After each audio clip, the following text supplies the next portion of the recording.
Jésus. Pourquoi on fait tuer Jésus? Lorsque Jésus accomplit des choses extraordinaires, les gens, au lieu d'être contents, les gens étaient mécontents. Pourquoi? Lorsqu'on arrête Jésus, il n'y avait aucune raison qui stipulait que cet homme devait être mis à mort. Alors il faut trouver une raison. Il faut trouver une raison. Jusque-là, Jésus n'est pas le roi. Mais il faut trouver une raison. Quand vous lisez la Bible, on accuse Jésus, on dit qu'il s'est fait appeler le roi des Juifs. Quand vous lisez la Bible, nulle part vous allez voir Jésus lui-même dire qu'il était le roi des Juifs. Pourquoi eux-mêmes sont en train de l'appeler le roi des Juifs? Est-ce que c'est parce qu'ils connaissaient la loi, les Torah, ils avaient les informations? Nous ne savons pas. Qu'est-ce qui se passe? Quand vous lisez dans Marc chapitre 15, le verset 3, Pilate pose la question à Jésus. Es-tu le roi des Juifs dont les gens sont en train de t'accuser? Jésus n'a pas dit non. Dans ta version, on a dit je le suis. Dans ma version, on dit tu l'es dit. Es-tu le roi des Juifs? Es-tu le roi? Il a dit je le suis. Alors, il tourne vers les peuples. Il dit regardez ce qu'il dit. Le roi c'est César. Tu ne peux pas être roi comme tu te fais autoproclamer roi. Tu dois être, alléluia, tu dois recevoir ta peine. Il y a déjà un roi. Tu n'es pas le roi de ces peuples. Alléluia. Tu n'es pas le roi. On l'accuse, on dit qu'il s'est fait passer pour un roi, alors que lui-même, il n'est pas un roi. Alléluia. Jésus, il a accepté qu'il était le roi des Juifs. Mais c'est lui qui accepte qu'il est le roi des Juifs. Jésus n'a rien qui prouve qu'il est roi. Il n'a ni couronne, ni trône. Les gens ne se prosternent même pas devant ce roi. Au contraire, on le frappe parce qu'il s'est fait appeler le roi. Jésus devait mourir le roi. Mais on lui pose la question s'il est roi, il dit oui. Mais il n'a rien qui prouve qu'il est roi. Prenons nos Bibles, nous allons voir quelque chose qui va se passer. Il n'a rien qui prouve qu'il est roi. Mais on le fait tuer comme le roi des Juifs. Mais quelque chose va se passer de manière mystérieuse. Pour que tu sois considéré comme un roi, tu dois avoir une couronne, un trône, et puis les gens qui travaillent pour toi. Mais Jésus n'a pas de gens qui travaillent pour lui. Il ne porte pas une couronne. Il n'a pas une chaise royale. Mais il est le roi. Comment? Quelque chose va se passer.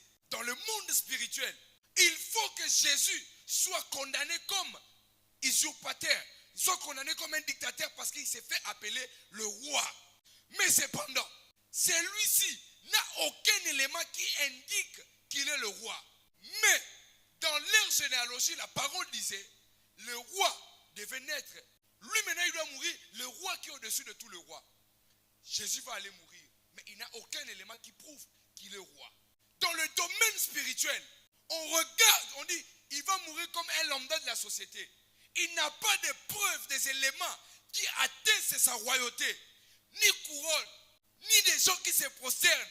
C'est un usurpateur. Alors, il faut occasionner quelque chose dans le domaine spirituel qui va se matérialiser dans le domaine naturel pour que les signes soient évidents qu'il est en train de mourir comme le roi des rois. Alléluia.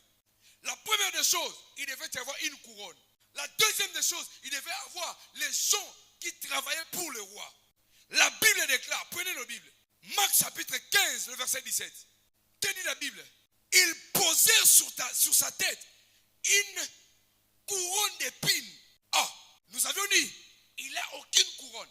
Eux-mêmes, quand dans le domaine spirituel, on commence maintenant à attester, à approuver que Jésus doit mourir comme le roi, il faut lui trouver des éléments. Même si ce sont des éléments qui vont faire mal, mais des éléments qui vont indiquer qu'il est en train de mourir comme un roi. Il n'a pas de couronne. Dans Marc, la Bible déclare, eux-mêmes, ils ont façonné une couronne, ils ont mis sur sa tête. Le verset 17, lisez, le verset 18. Marc 15, 18. Et puis ils se mirent à le saluer. Salut qui? Lui, il n'était pas un roi. Comment ces gens, après l'avoir fait porter une couronne, il les salue maintenant? Salut qui? Le roi des Juifs. La prophétie est en train de s'orienter. Et le verset 19, Marc 15, 19, quelle est la Bible? Ils ont fait quoi? Ils fléchissaient les genoux et se prosternaient devant qui? devant Jésus les évidences qui prouvaient que celui-ci qui est en train de mourir est le roi commence à se voir. On lui trouve une couronne. On le salue comme le roi des Juifs. Il se prosterne devant lui. Lui qui n'était pas le roi. Parce que Jésus devait redonner une forme à la prophétie. Il doit mourir le roi des rois. Un roi ne meurt pas comme tout le monde. Le roi meurt d'une certaine manière. Et Jésus, on devait lui trouver sa manière de mourir. La couronne est venue. Les gens l'ont salué. Ils n'ont pas dit salut Jésus. Salut le fils de Marie. Ils ont dit salut le roi. Ils ont reconnu sa royauté. Et à la fin, ils se mirent à genoux pour dire il est le roi. Alléluia. Il était le roi. Il est le roi. Il sera le roi. Et le roi du roi. Alléluia.